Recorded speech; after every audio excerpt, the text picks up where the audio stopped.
Hello, everyone. Very nice to meet you. Welcome to another podcast of Art of PURA VIDA, the art of pure life. And we have a very special co-host, April, and she's from Costa Rica. And we'll definitely ask her to introduce herself. And she has like some brilliant topics for us today. And I'll try to help in as much as possible, but she's the highlight of today's podcast.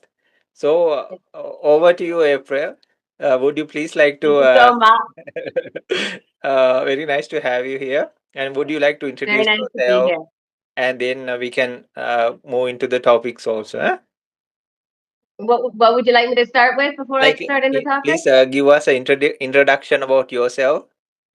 Okay, yes, of course. Yes. So I'm April Furanna. I'm not sure if you saw from the last podcast, but I am an Ayurveda yoga therapist, hatha yoga teacher, plant-based chef, and overall believer in self-love and self-care to heal the body, mind, and spirit. I am Canadian, born in Canada, but I have been living in Costa Rica since 2013. And I continue to follow this path of being a lifetime student and learner about healing and being able to share all of that with everyone. And so today is a beautiful topic because I think it is a really important topic for a lot of people in the world right now.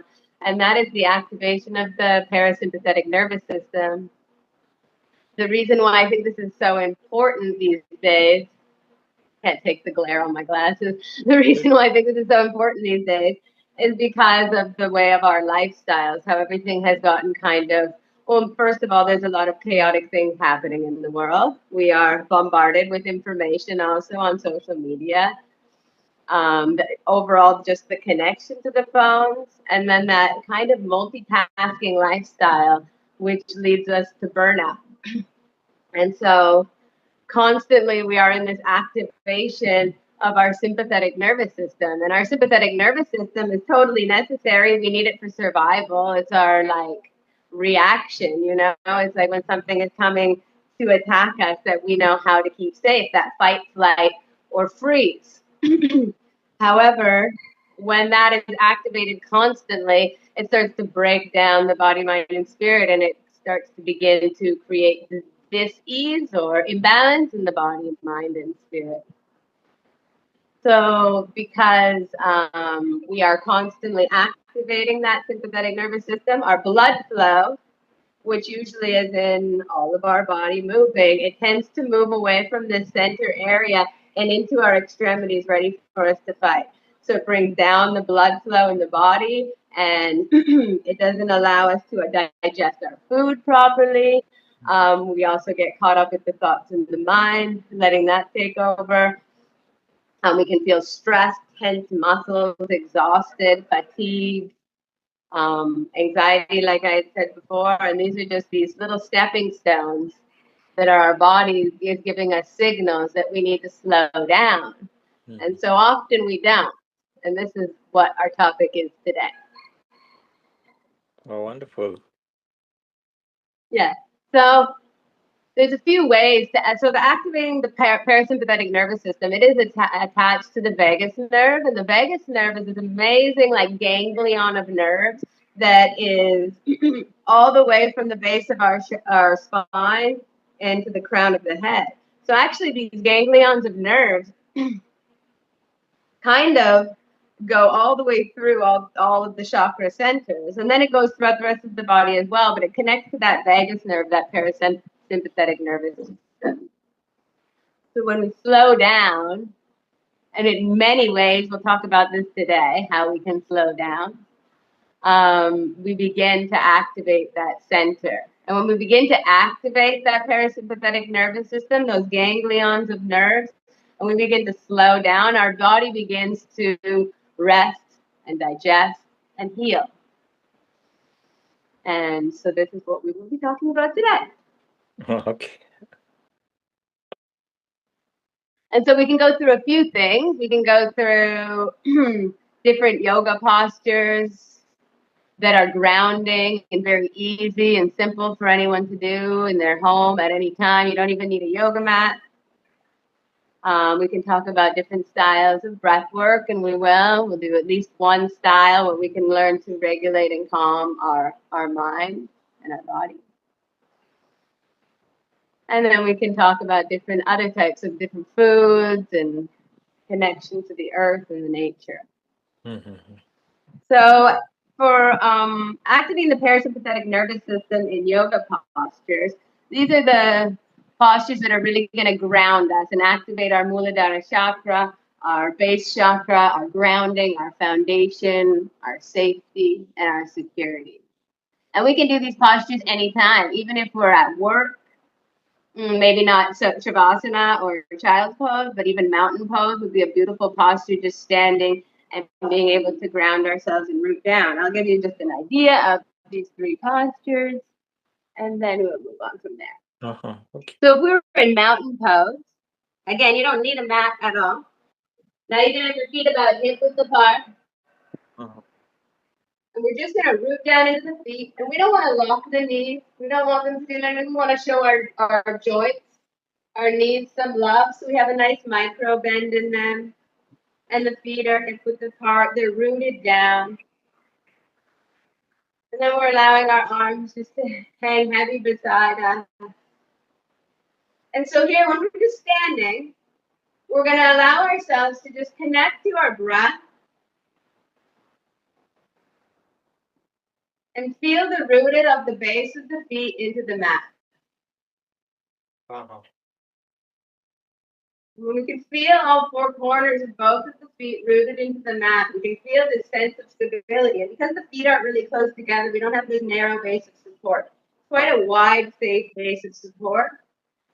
So even in moments where we're feeling out of control with ourselves, when things begin to spiral in our mind, and then we feel like we're going to get impatient, angry, lose control. It's in these moments where we can begin to consciously become aware of ourselves, maybe spiraling in our mind, and then we can take a few breaths just here in mountain pose. So if the ability was to stand here, we can do this anywhere, anytime. And you can have the heart is open, the shoulders are soft, melting away from the ears. The neck is open and the crown of the head is being pulled up to the sky like an invisible string is pulling it up towards the clouds. So our entire spine is long. That way we can activate that parasympathetic nervous system very well. The energy is flowing nice and smooth as we just connect to this posture. And then as you begin to close your eyes, it just makes them a little bit heavy. You can begin to feel the thoughts running through your mind, and you can feel the qualities of the breath moving in and out. And we don't want to get upset with ourselves with the thoughts racing through our mind. That's completely normal. Those monkey mind thoughts taking over. We just accept them and send them on their way. And when we notice the qualities of our breath here, we notice that the breath is moving fast and short and shallow. Yeah. Or if the breath is moving long and slow and deep. And at first, we're just being aware. We don't need to manipulate the breath in any way. Just noticing the movement of it. Perhaps if we have any areas of discomfort. Doing a quick body scan from the feet all the way to the crown of the head.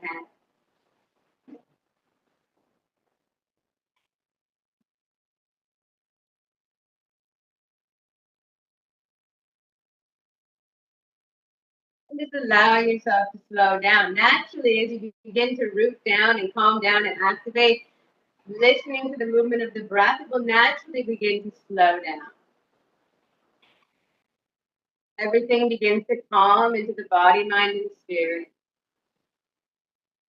As we feel on the inhale, we can breathe in through the mouth or the nose.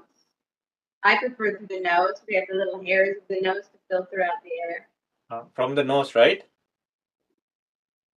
through the nose. Inhale through the nose and exhale completely out of the mouth. Now, if your nose is completely blocked and you needed to breathe in through the mouth, this would be okay. We want to show ourselves some love and not get too caught up in the black and white rules.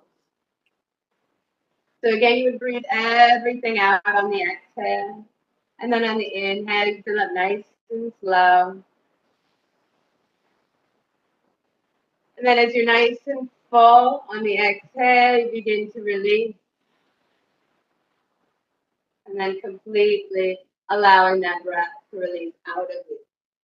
We often don't completely exhale and then we end up having to hold on to some old stagnant air.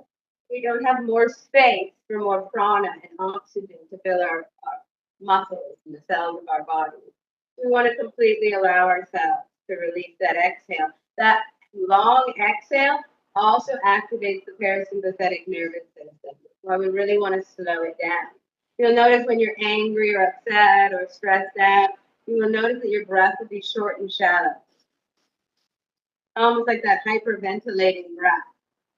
And then so we can just begin to be aware of that, standing here in mountain and slowing that down. You feel right away the meltingness of the things that were holding on to you, bothering you, because that's the beauty of yoga.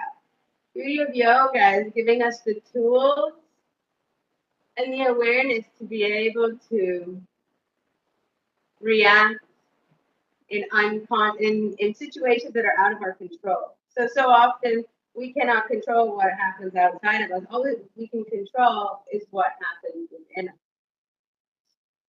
So when we can take a few minutes to slow down and relax and breathe, we can start to see things that might have bothered us from another angle. And then I'm going to show you another grounding posture, if you don't mind. Put it down a little bit. We're going to go into child's pose here. So I wanted to do a standing, a seated, and a lying posture, and shavasana at the end. So here we'll go into child's pose. Another option, if you're at home, you can do this on a mat. You can put out a sarong. You can do this on your bed. If you would like, you can bring the legs nice and close together. Or if you would like for your child's pose, you can bring those knees mat width apart. If the knees are mat width apart, you just want to allow those big toes to press together.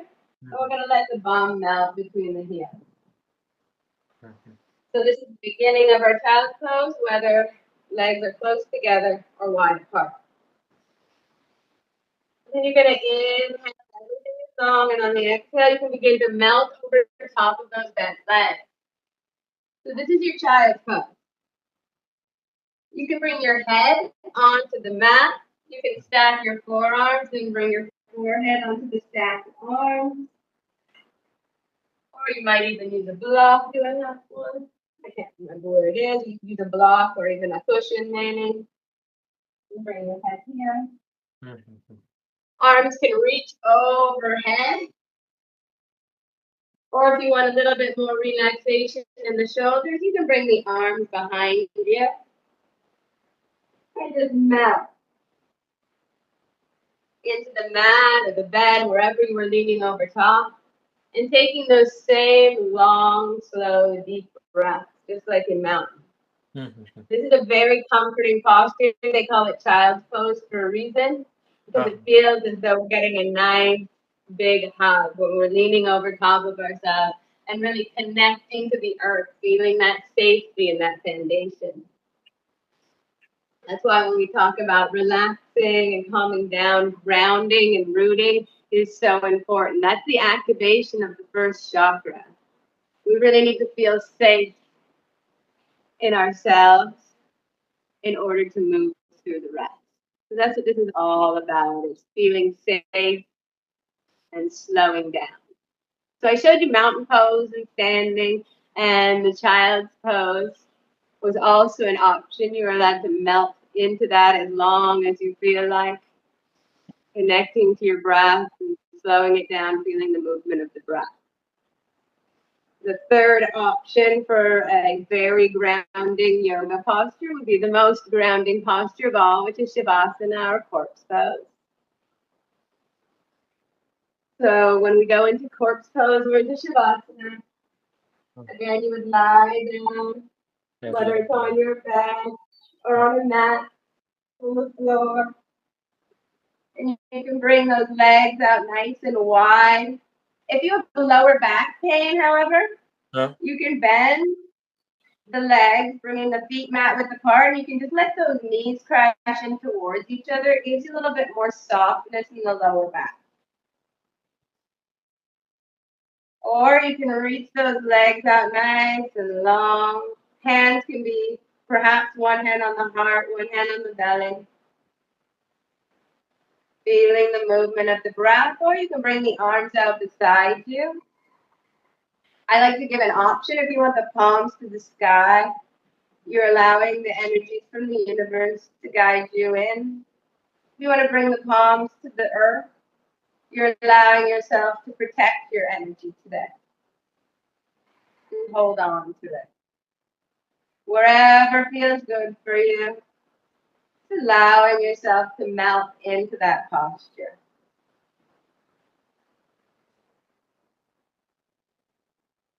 And you can feel your body super heavy here. And you can imagine the floor or the bed, wherever you are, being made of rubber and just sinking in a little bit deeper. And just noticing if you're holding any tension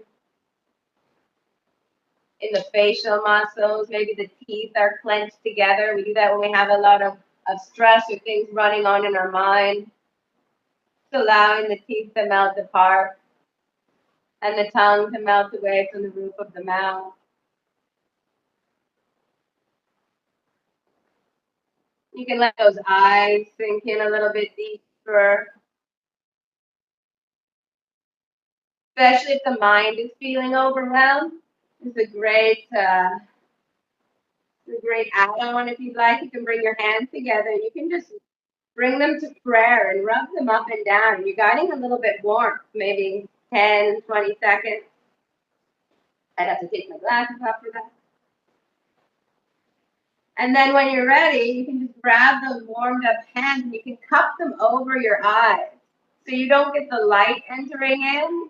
And you're providing a very great tool to just soften and relax the mind a little bit further. You can do that in Shavasana, you can do that in seated anytime. And then you could also guide yourself through a short body scan. So if you were at home and you were feeling overwhelmed and you chose to go into Shavasana and lie down, now you've relaxed your body. The difference between lying down for bed and lying down here is we have some awareness here. What is our intention to relax and slow down? Connect into the breath.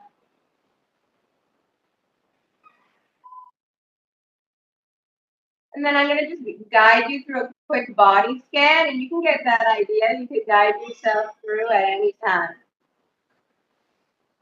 So as you're lying here onto the mat or the bed, you can guide your awareness and your breath into both of the feet. We bring our awareness into those body parts. We allow them to soften and relax a little bit further. And then you can breathe into both of the ankles.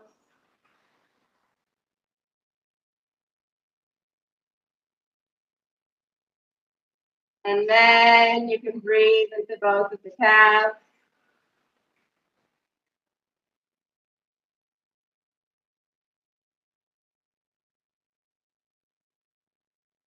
And then you can guide the breath into both of the knees.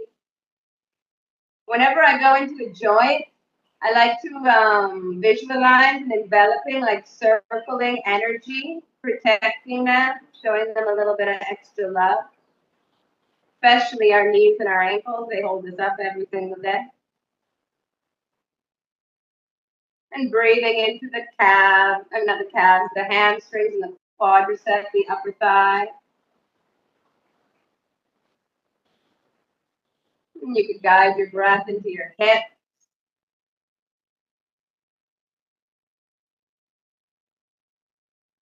Guiding that breath into the lower back and belly.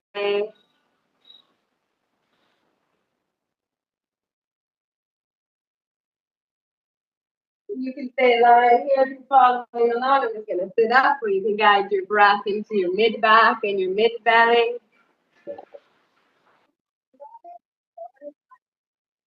And then you can guide your breath into the shoulder blades and the chest, the lungs, the heart.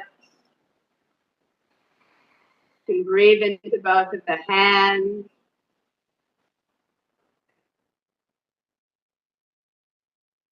And the wrist.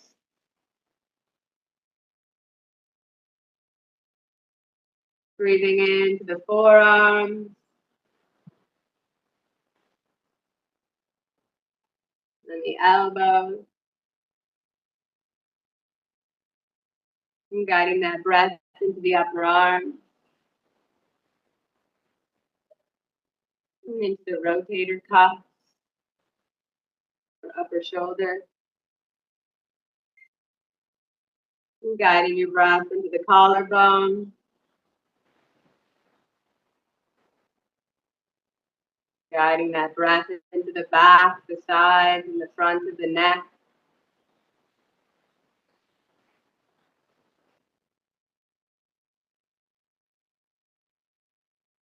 Guiding the breath into the back of the head, and the sides of the head, and all of the muscles surrounding the ears.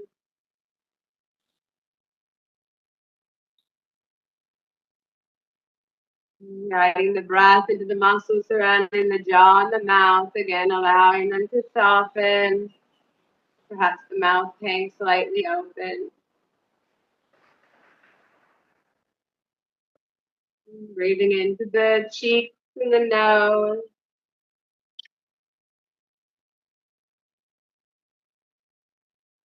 Guiding the breath into the muscles surrounding the eyes, letting the eyes sink a little bit deeper.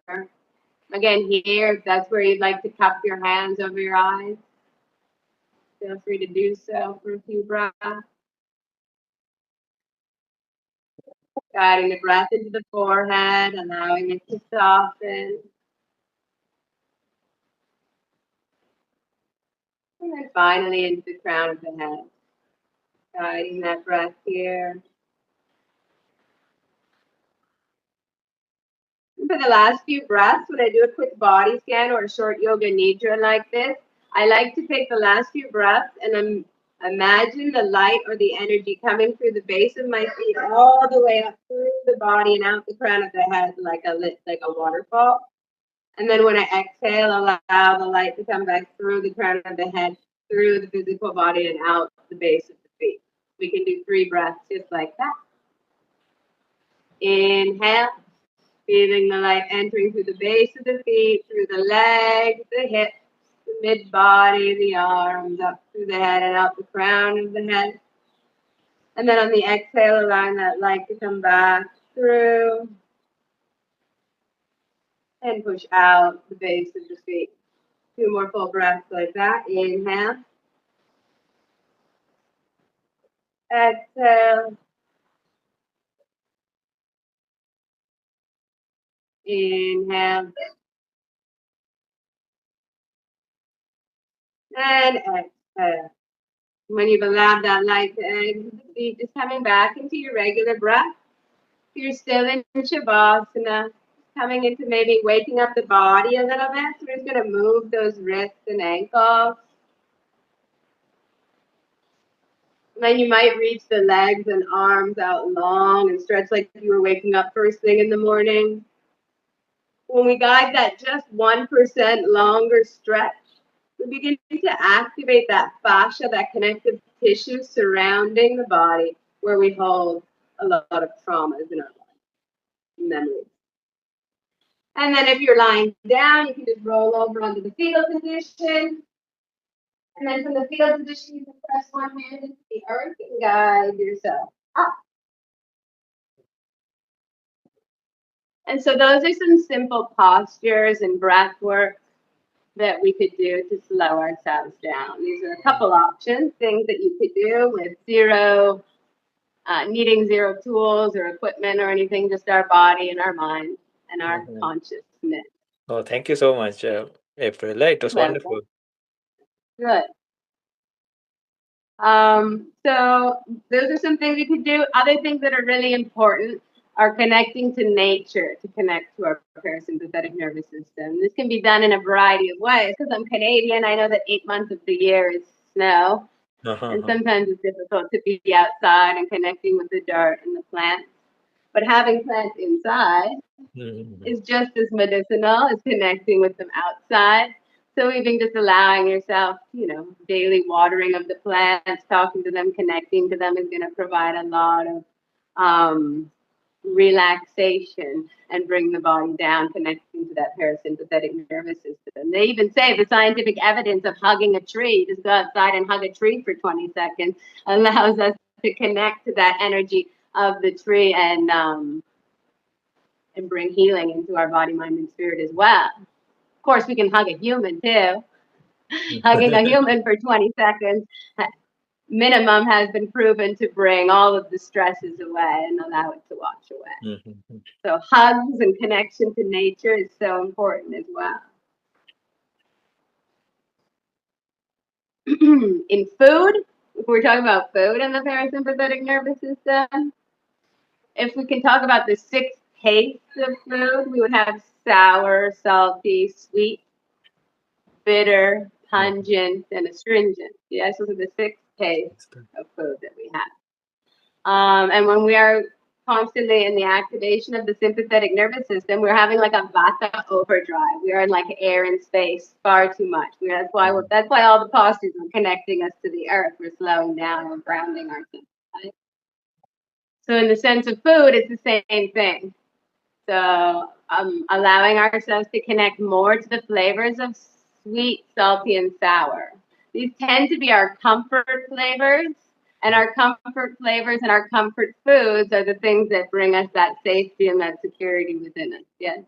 So Mhm. those are the flavors that we are connecting to when we're trying to like bring down the nervous system, allowing it to connect Mhm. and really focusing on eating well cooked soups, stews like kitcheries, things like that, where we're using root vegetables, well cooked, slow cooked. When we're using grains, making sure they're well cooked as well, soaked and well cooked. Just grounding foods. You think of like sweet potatoes and squash and potatoes and carrots all in this beautiful soup. This is a very grounding thing that we need. So Mhm. when I say comfort foods, I do mean things that are warm and bring us like nourishment and protection and love in our food, and more away from the comfort foods of like fried food and things where you get like, French fries and things from fast food joints and things like that. Not that comfort food, more well. Mhm. Yes. And so we can begin to like we tend to create our own imbalances based on the things that we're attracted to. So I find that when we are stressed, and you could be activating that sympathetic nervous system in overdrive, we are attracted to the things that bring us more out of balance. Perhaps, I'm just going to eat a quick salad. I would love to have a beer or a glass of wine, or I'm going to, it's all these things. Same with the fried food, something quick, something easy. And these things continue to bring us out of balance. And we need Mhm. to show ourselves love by really nourishing ourselves with the right things. And too often, a lot of us eat out many meals of the day. And I think it's super important to really know where your food is coming from and what you're eating. And it's like, Mhm. you don't only need to know like where it was grown, but like you want to know what is going on in that kitchen, because the energy that we put into our food is really healing us or not healing us. So if you have somebody that's working in a kitchen in a restaurant somewhere, very unhappy about their job, very angry, that energy is going into the food. It's almost like you've created, even if it's a nourishing meal, into a toxic meal. So I think it's really important as much as possible to be able to cook your own food. Not only because you know the ingredients that are going into it, but you also know the energy that's going into it as well. Mhm. Obviously, it's not, you can't do that all the time. you're going out for dinner with your friends and you would allow that to be, right? But everything's about balance. And that's why we're talking about the parasympathetic nervous system. My cat was going to jump on the curtain, sorry. That's why we're talking about it, because everything's about duality. Everything's about balance, right? We have an inhale and we have an exhale. We have an active side and we have a surrendering soft side. The masculine, the feminine, right? The left, the right. Everything is, we want to bring to balance. But when we're stuck in this way of living where we're constantly activating that sympathetic nervous system, we're activating that male energy constantly, that sun energy. And it is good and needed, but it will burn us out. We can't constantly be in the sun without any moon. So we have to allow ourselves to be soft and slow down. And for me, that was a key part in my healing. I was very high drive, high active. We talked about this the last time. That I just, like I told you before I even was studying yoga and learning about the medicine of it, I would have been somebody that went to a yoga class and left before Shavasana, not realizing the importance. Everything was just about, for me, a workout and like burning calories and eating right. And it was like, that was still activating that sun side. So when I was able to really find the beauty in Shavasana and my breath and slowing down, that's where really the most healing began.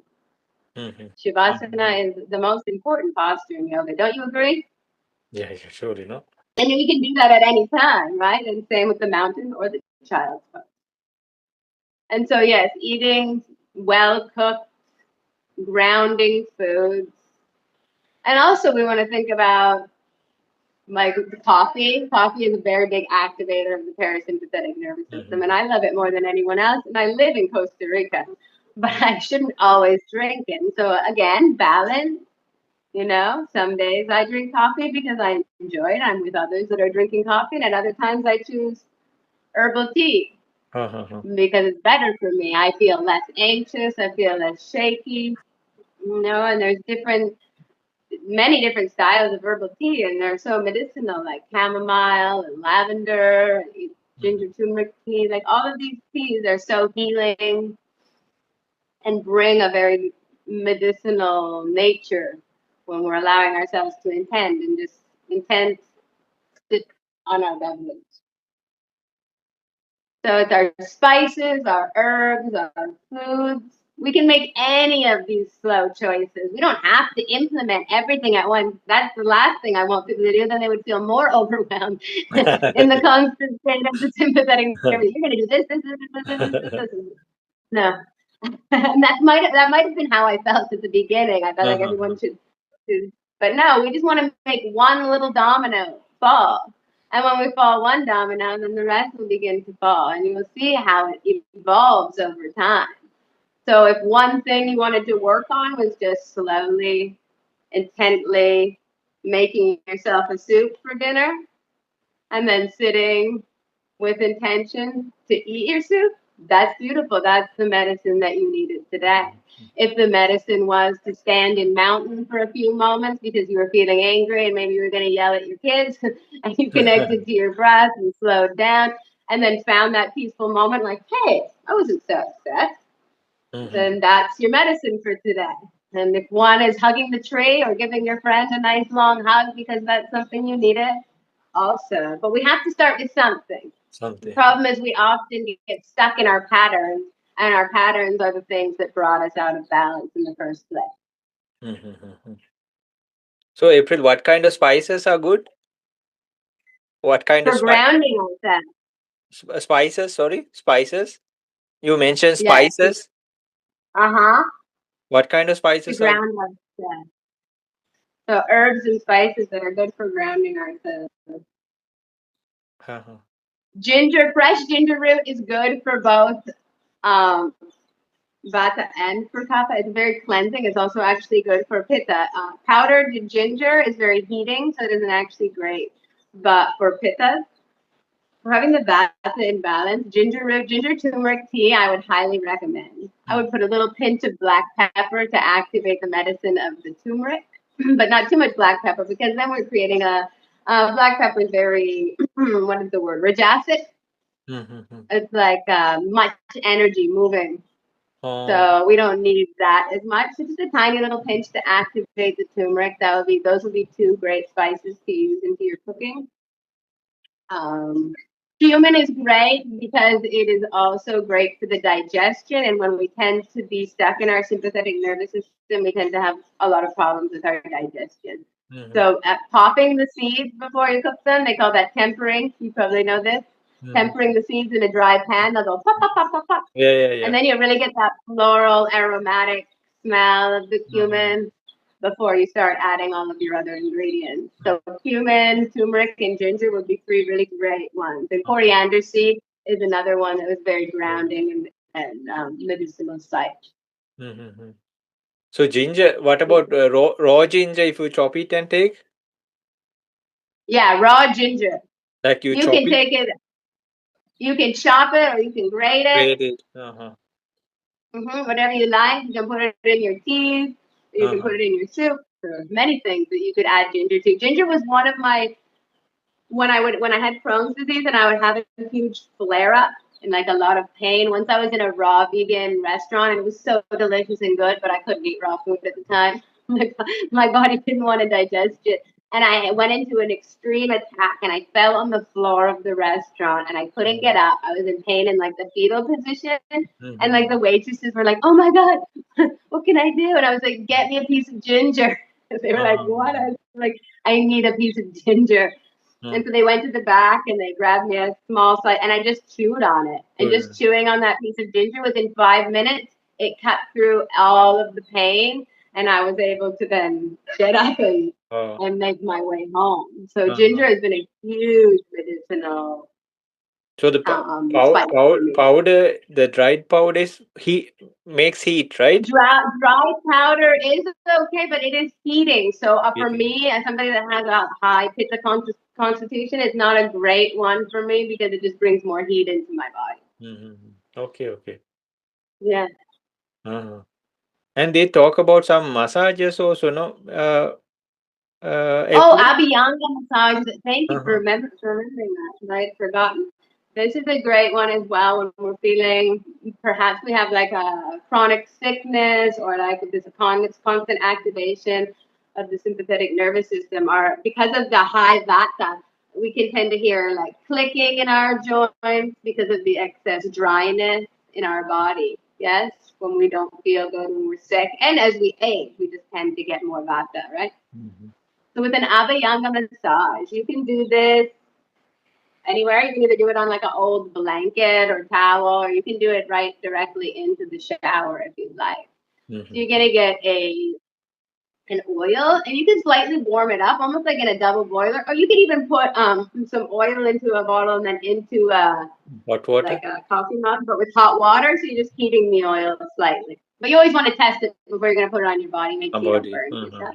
But when you heat the oil is going to penetrate a lot deeper into the body. So with the abhyanga massage, what you're going to do is you're going to grab the oil and you're going to start with the scalp. So you would have all your hair down because it'll be easier if you have hair. And then you would pour the oil in and you just give yourself a short little massage into the scalp. From there, you can take the oil and start massaging it onto the face. Yes. When we get anywhere, like onto the arm, upper arm, lower arm, you're going to do these long strokes when you're adding these oils. You're warmly stroking the body. It's like you're giving yourself some love, right? And then when we're going around the joints, we're going to give ourselves kind of like this circling, like I said, even when we did the body scan with the energy, the circling energy with the oil. You can do that on all of the joints. You can do that here. So yeah, you're massaging circular rotations on the joints, long, beautiful up and down movements on the rest of the limbs. If you get to the belly, you can do like you would massage the chest and the back, the ribs.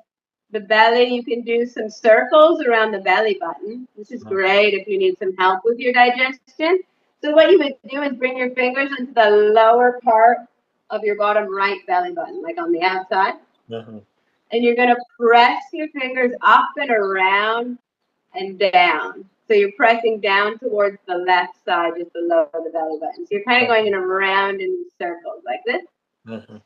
You can do that for about 10 or 20 circles or at any time. You don't have to do this only as part of your abhyanga massage.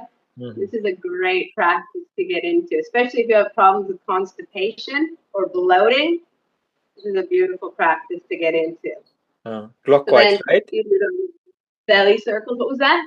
Clockwise, no? Clockwise, right? You are going to the left. So you're going... to the left, right. Sorry. You're going from right to the left, so counterclockwise. Counterclockwise. Because the end of the large intestine is right here. So what we're trying to do is move everything up and around and down towards that colon at the end. Yeah.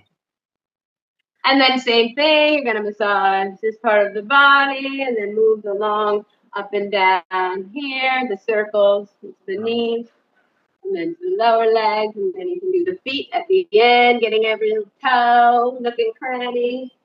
If you're in the shower, when you're done, you can just rinse yourself off. Or if you're on the blanket or the towel, you can allow yourself to sit for a little bit and let it sink in, and then go into the shower and rinse it off, or go right away. It would have some time to sink in there. But that's a very nourishing, grounding, loving practice to give to yourself. Okay, thank you. Yeah. Oh, and the whole type of oil. So sesame oil, not toasted, is very tridoshic. Not toasted sesame oil, not for like spring rolls or a stir fry. It's untoasted sesame oil. That is very tridoshic. So it would be good for Vata, Pitta, or Kapha. But olive oil would also be a great choice. And mustard oil would also be a great choice. If any of those that you wanted to use for your abhyanga massage. If you were Pitta constitution and higher fire, I would probably suggest coconut oil. But that might be a bit too cooling and thick for someone who had just a Vata constitution, but also a Vata imbalance. I would maybe not suggest the coconut oil.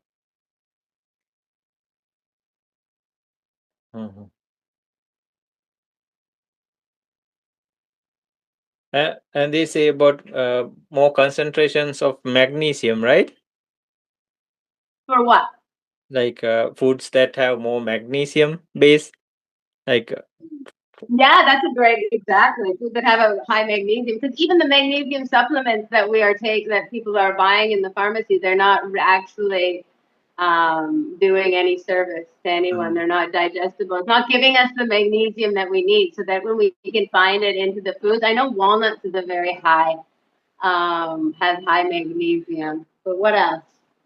You know of another food that's high in magnesium right now? No, not exactly. Okay, but I know walnuts is the number one. Leafy greens, almonds, pumpkin seeds, dark chocolate. Okay, there you go. Now I would probably still steam the greens, because I think that the raw leafy greens, when you have a very very stressed out and the body is not functioning properly, the body doesn't really digest the food as well as it normally would. So if we were sticking to greens, probably like Swiss chard or spinach that had been sauteed or added to a soup or the khichdi or something like this would be the best way to go. Or the herbs. I'm always a big fan of herbs. Cilantro, parsley, very cleansing. Adding it to any of the meals that you're eating. Pumpkin seeds, they say for a lot of things, no? I love pumpkin seeds. They're amazing. They're also anti-parasitic. Anti-parasitic, no? Yeah, they're very high in protein. They're great for people that have a nut allergy. Another way to get protein for them through a seed.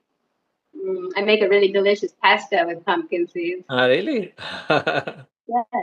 And then you get that even more beautiful green color, not just from the herb, but also from the pumpkin seeds. But yeah, pumpkin seeds super nutritious for sure. And what is this with dark chocolate? Dark chocolate's always healing. I mean, cacao is a heart opener. I Uh, would see chocolate being a little bit, like I said before, like rajasic, maybe energizing. So yeah. it may be high in magnesium, but it might not be the best choice to have if you were trying to like relax and ground Uh-huh. yourself. Even dark chocolate? Yeah. Well, Uh-huh. dark chocolate's straight from the seed, and the seed Uh-huh. is very strong, Very and it's strong. very like, well, it's very energizing. Uh-huh. Uh-huh. I love it, but I Uh-huh. don't think it's the thing that you would need necessarily if the goal was to slow down and relax. Slow down. So they talk about fermented foods also, April. Fermented foods are great for the gut, yes, of course. Uh-huh. Fermented foods always. And you can So, buy fermented foods like sauerkraut, kimchi, kombucha, ginger beer, I think kefir, types of kefir. uh-huh. And then the many types of fermented vegetables, but you can also make them yourself. Maybe we can do that one day because it's Uh, like so cheap uh-huh. to make your own ferments and to buy them, like good for somebody else having their business, but Uh-huh. you can make them for a fraction of the price. For here, you can buy a small jar of sauerkraut like this, and it's about 8,000 colones, which is about $16 Uh-huh. US. But I could make the same for less than $1. So Oh. I mean, the fermented foods when we ferment them, we allow the good bacteria to take over, and then Uh-huh. it starts to feed our body with more good bacteria, and nothing bad comes from that. Uh-huh. Especially if people take antibiotics a lot, it's a great thing to take to replenish the good bacteria in the body. Uh-huh. And you don't need a lot. You can just take a forkful of sauerkraut every day. That would have like, I think they say it's like 1,000 times more than the probiotics that would be in a little pill that you would buy Oh, from the store. 1,000 times So more? really, from 1,000 times, like it's an unbelievably Yeah, larger yeah, no? amount. I don't know, it might even be more than I don't know. But Uh-huh. it's huge amounts of good bacteria in it, way cheaper and way more nutritious. You know where it's coming from. So yeah, I'm a big fan of fermentation. When I Uh, was sick with Crohn's disease, I was switching to eating all organic and everything. I was learning about what foods I was putting in my body. And I wasn't working at the time. I was off from being a teacher, but I decided I wanted to volunteer at a farm, an organic farm. In exchange, I would cook them lunch and they would give me organic groceries. And they went for okay. it. They loved it. I Uh-huh. did that once a week for many months before I moved here to Costa Rica. And the first day I went, one of the farmers, he was like, "Oh, you have Crohn's disease? You should eat some sauerkraut." And I was like, "No way," because cabbage was like one of the worst foods I could eat. Uh-huh. Right? It was brought me so much pain and bloating. Anything that was like a cruciferous vegetable, like cabbage or broccoli or cauliflower back then, I couldn't really eat that. Mm-hmm. So I was like, no, I'm not going to eat the sauerkraut. He's like, no, but it's fermented. And he was teaching me all about it. And I was like, that's quite fascinating. And then I eventually, the next week, I decided to take a bite of it. And wow, I could feel the benefits right away. And I wasn't scared. It didn't cause me bloating. It wasn't the same chemical makeup as when the cabbage is raw or cooked. When it's fermented, it completely changes it into this medicine. And it's amazing. Mm-hmm. Okay, okay. So thank you so much, April. It's been Thank wonderful, and thank you. you so much for all the sharing of even the postures. I didn't expect that you would do like yoga postures and all today. It was fabulous. Yeah. Yeah, yeah, You like it? Okay, good. yeah, yeah, yeah. Here, there's a little bit of Well, difficult. I thought it was nice that when we talk about it to show. I'm a very visual learner, Yeah, yeah, yeah. so No? I like it Very when you can practical, see what's right? going on. Yes, Uh-huh. Yeah, exactly. yeah, yeah. But the goal is slow down, love yourself, Mhm. whether it is just to take a moment to breathe, to eat a nice nourishing soup, to hug a tree, just take one small step and then it's going to start moving it into the right direction. Mhm. Okay, then April. So Thank you. thank you so much. It was a wonderful session, and we learned so Okay, much from what you taught us today. So great. if anybody wants to contact April. She's a Ayurveda yoga therapist. I couldn't mention these things at the beginning. That's And she's okay. a Don't worry. Hatha yoga teacher and a plant-based chef. So I will put all her details in the post as well as the video, so anybody can contact her directly. She's a great yoga teacher, and she does online classes as well as physical uh, classes. Also, she does. So please, And you people. must listen to all of his podcasts because he has amazing information and so many amazing topics being And shared you around. So now you you need do to look like him up. Tuesday online like complimentary sessions you do, right, on Oh yeah, so Tuesdays? every Tuesday at 7:30 Costa Rica time, I do a free 60-minute hatha class for all levels. And when I say Uh-huh. all levels, I mean all levels. Even my 90-year-old grandma was at this Wow. last session and she Uh-huh. followed along. So Uh-huh. it is medicine for everyone, and I hope that anybody that sees this might join. Uh-huh. So we will try to put Yeah. that link of, in the post Okay, also. I Then can send you that. people can see, Okay. Okay. So thank you so much, April. Wish like you had a great day ahead of you, and Thank hopefully you. we'll meet again. And thank you so much. It was brilliant and a wonderful learning experience. And we will Great. definitely make the video and share it soon as possible. And Sounds great. yeah, thank you for being such a Okay. wonderful person also. And see Thank you you. soon. Eh? Much love. Have a beautiful day. Sure. Thank you so much. Bye bye. See you soon.